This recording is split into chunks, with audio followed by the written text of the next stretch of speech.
Ребят, привет! Сегодня у нас на проточке были. Второй раз протачиваю. Поржавели, лежали долго.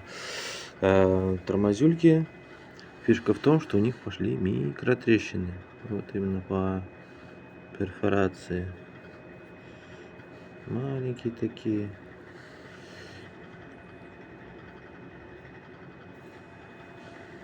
Уж не знаю, чего это диск. Вот. Имейте в виду, что перфорация это, конечно, классно.